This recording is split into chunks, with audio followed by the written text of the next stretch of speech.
Many decades, animal advocates have been fighting on behalf of the Irish Greyhound to highlight and repair the awful abuse and neglect that these dogs suffer.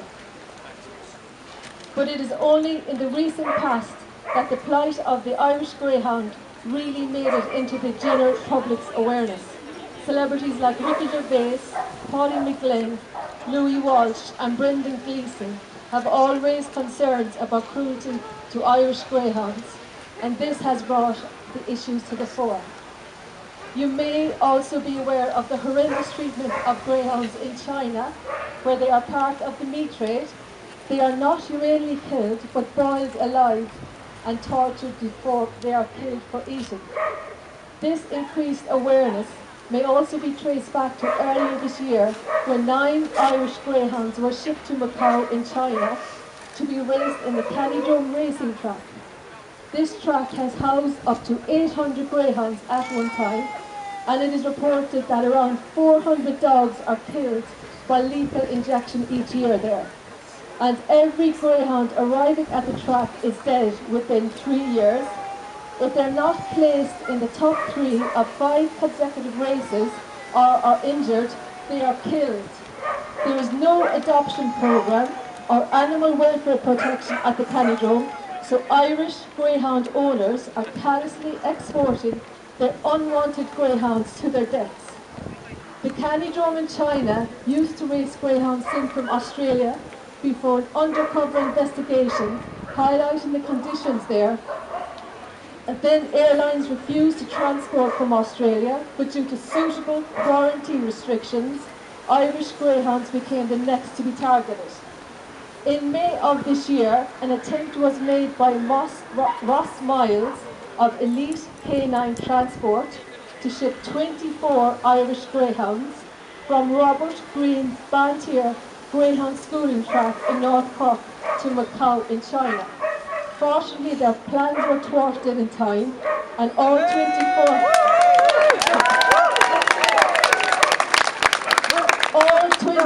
greyhounds were immediately returned to Cork from Heathrow Airport.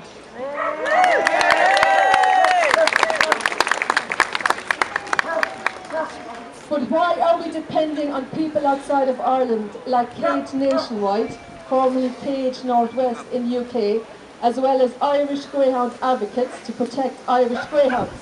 Why are the Irish Greyhound Board not protecting them? The Irish Greyhound Board feels that it's sufficient to advise greyhound owners not to send their greyhounds to countries without adequate animal protection or welfare laws. Can you imagine how safe our roads would be if the Gardaí simply advised that we do not drink and drive, instead of making it illegal and punishable under law?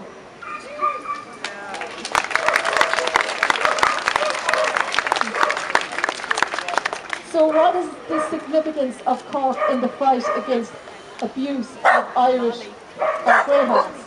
Well, for a start, one of the the 9 Irish greyhounds who went to Macau this year is named Two Stone Tig. His final race was at Currahin Park Greyhound Track in Cork on the 17th of December 2015. He placed second last. The current Minister for Agriculture, Michael Creed, is from Cork. The previous Minister for Agriculture, Simon Coveney, is from Cork. The 24 Irish greyhounds who were almost shipped to their deaths in May this year were from Robert Green's Bantier Greyhound Schooling Track in North Cork. Identifying all these these connections to Cork, my friend Michelle Cairns and I said to each other, someone should do something in the rebel county to speak up for greyhounds. Someone should organise a protest.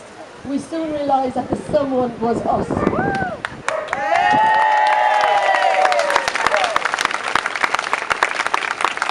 This summer we organised 3 peaceful protests at Currahin Greyhound Track in Cork, and these were all very well supported by animal lovers from all over Ireland.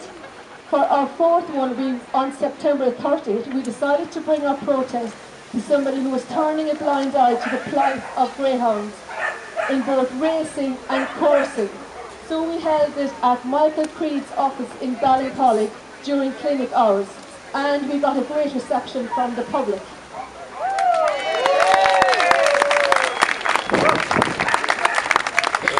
The time will come when our politicians will be knocking on our doors for votes, and that is a good time to ask them about their views on animal protection.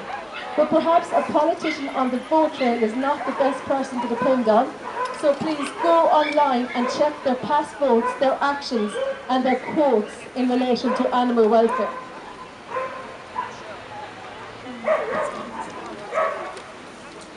Remember what the 18th century German philosopher Kant once said: we can judge the heart of a man by his treatment of animals. So be careful who you give your vote to. Yay!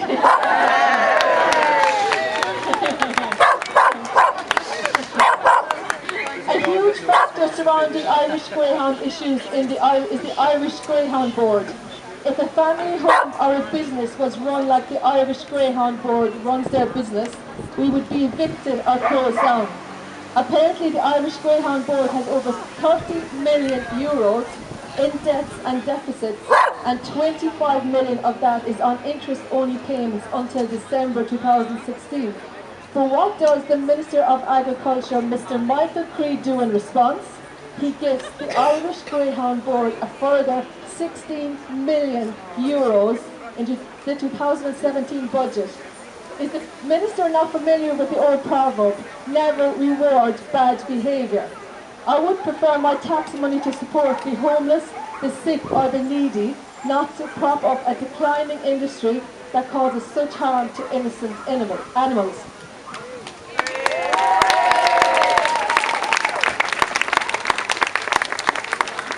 But the financial issues in the Irish Greyhound Board pale in significance when considering issues relating to greyhound welfare.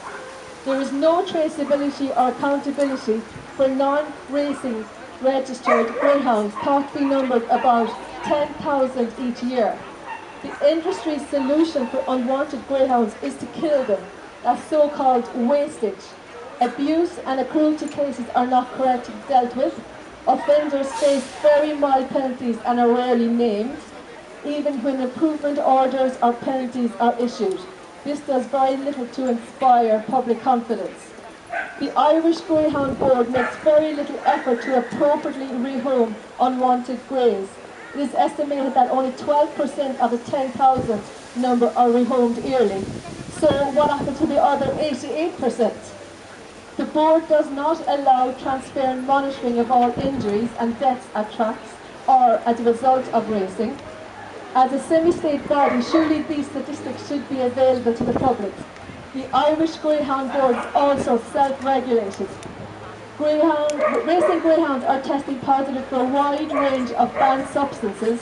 One trainer recently had 5 dogs testing positive at one event. Appearing before the disciplinary hearing, he had legal representation and didn't even get a fine. The standard fine for positive drug testing in Ireland is €100, whereas in the UK the fine is £1,000.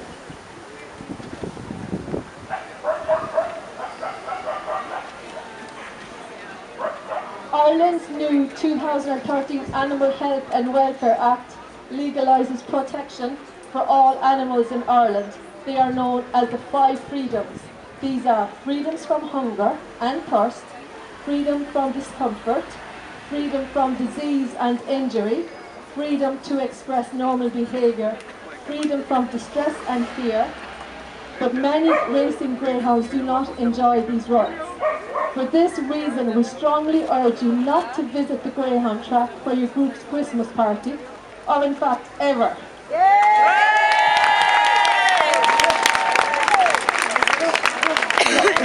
You will be supporting a cruel and declining industry responsible for death and suffering of thousands of greyhounds. More and more people are realising that the greyhounds make fantastic pets.